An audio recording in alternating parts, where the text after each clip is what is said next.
انا للہ و انا الیہ راجعون۔ ایک بہت ہی افسوسناک خبر سامنے آ رہی ہے۔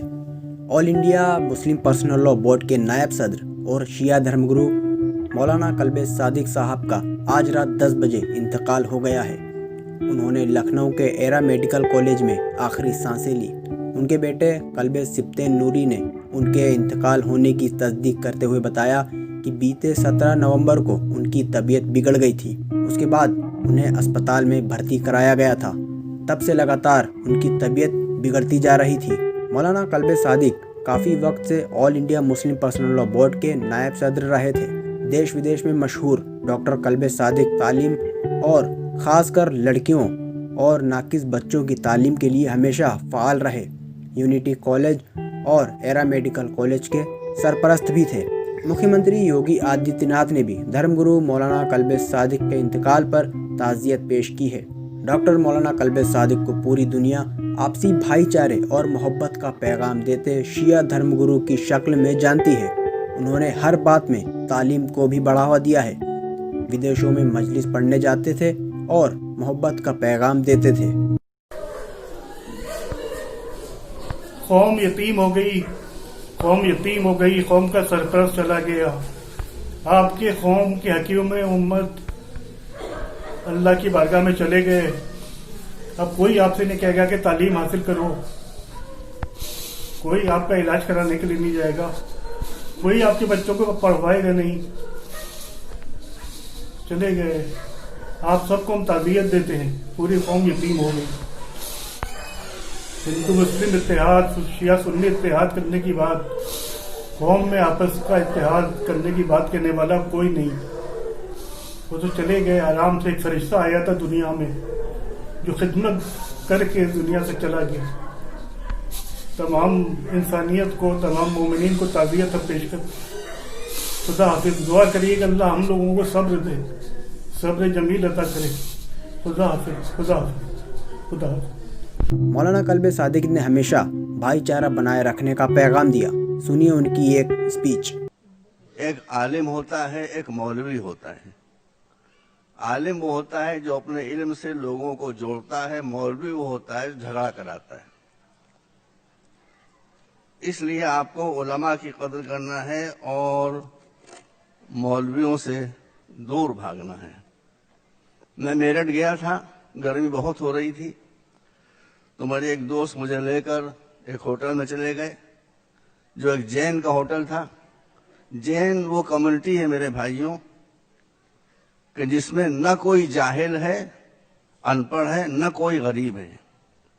تو میں نے اس جین سے پوچھا کہ یہ آپ نے کون سا چمتکار کیا، جادو کیا ہے کہ آپ یہاں سے غربت بھی ختم ہو گئی اور جہالت بھی ختم ہو گئی؟ انہوں نے کہا کہ مولانا ہمارے یہاں جو چیزیں ہونا چاہیے وہ ہیں، جو نہیں ہونا چاہیے وہ نہیں ہے، سن لیجئے۔ میں نے کہا وہ کیا چیز؟ کہا کہ ہم کو جتنے اسکول اور کالج چاہیے ہیں وہ ہم نے اپنی کمیونٹی کے لیے بنا لیے ہیں، اور مولانا صاحب ہمارے یہاں پنڈت نہیں ہوتے ہیں۔ تو ہم نے کہا یہی ہماری مصیبت ہے، ہمارے یہاں معاملہ الٹا ہے، جو نہیں ہونا چاہیے وہ ہے، جو ہونا چاہیے وہ نہیں ہے۔ اسکول ہمارے یہاں نہیں ہے، کالجز ہمارے یہاں نہیں ہے، مولوی ہمارے یہاں بھرے ہوئے ہیں۔